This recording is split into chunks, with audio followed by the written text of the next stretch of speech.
back to the channel here. This is Josh with Best Time Watch Repair. Welcome back to another video here. In today's video, we're going to be covering the capacitor replacement here in a Seiko Solar wristwatch. Before we get into the video here, make sure you guys like and subscribe to the channel here. We're trying to release as many videos as we can. We do have some good watch repair videos coming up for you guys here over the next few days, so you guys definitely do not want to miss out on those. And we also are going to be posting a good variety of videos all relating to the wristwatch, clock, and horology fields. So if you guys are interested in that type of stuff, make sure you guys subscribe and also like and follow along on the journey. Alright, let's move on over to the microscope camera so that way we can get a better view of the case back here and start the process. If we take a look closely here, we can actually see that we have a V175-0AD0. So it's a beautiful Seiko Solar, definitely needs that capacitor replacement though here to get it back into good running condition.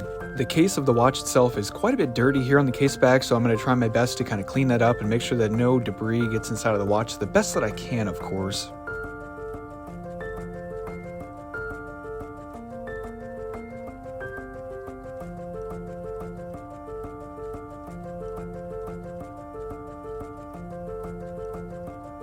Once we have the outside of the case back completely cleaned the best that we can and we're happy with that result there, then we can move on to loosening the case back here.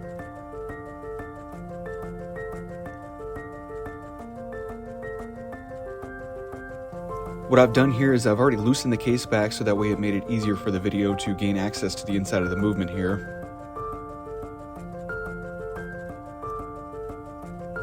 Once we get the case back off, we can see that this has a V175A movement installed into it. That is a capacitor-driven movement that was made by Seiko, and of course it is a very nice movement, especially for these quartz movements.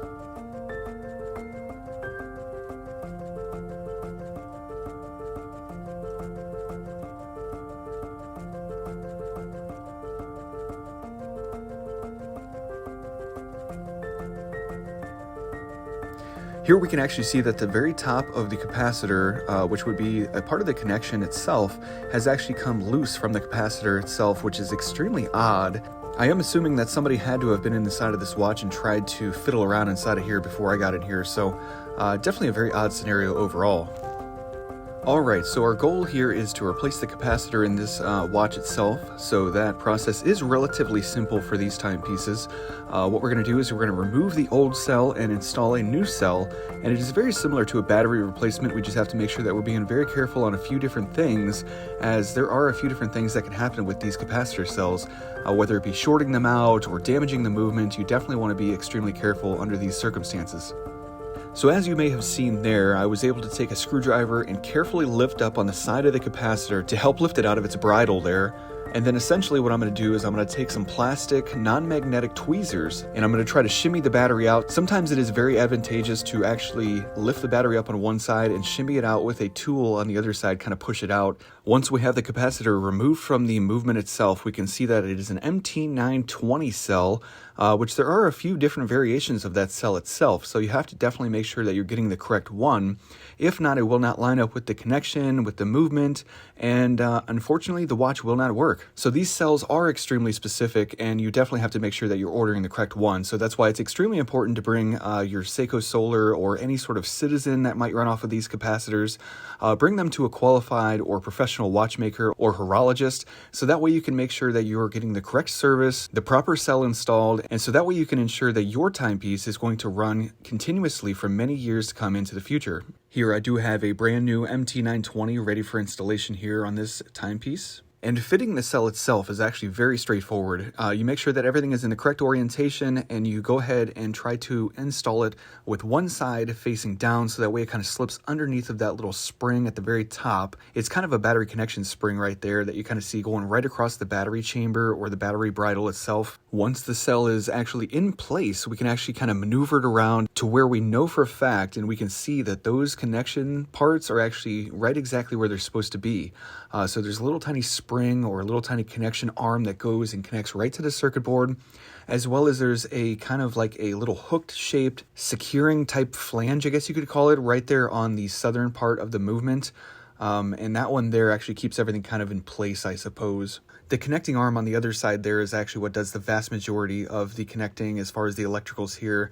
That in tandem with that kind of spring that goes right across the battery chamber itself. You certainly want to be careful not to put any pressure from any sort of tools on the movement. Most of these movements are fairly robust and you shouldn't have to worry about any issues whatsoever. But there are some more sensitive movements out there that can cause some damage if you use the tools in the wrong spots improperly. One thing that I do like to do as well is I do like to search the movement to see if there's any sort of negative or an all clear, any sort of reset that may need to be done with the movement. And this one does. So basically what I'll do is I'll take my tweezers, and I use metal tweezers for this, and I carefully touch one part of the battery or capacitor itself to the AC, or the all clear or all reset part of the movement.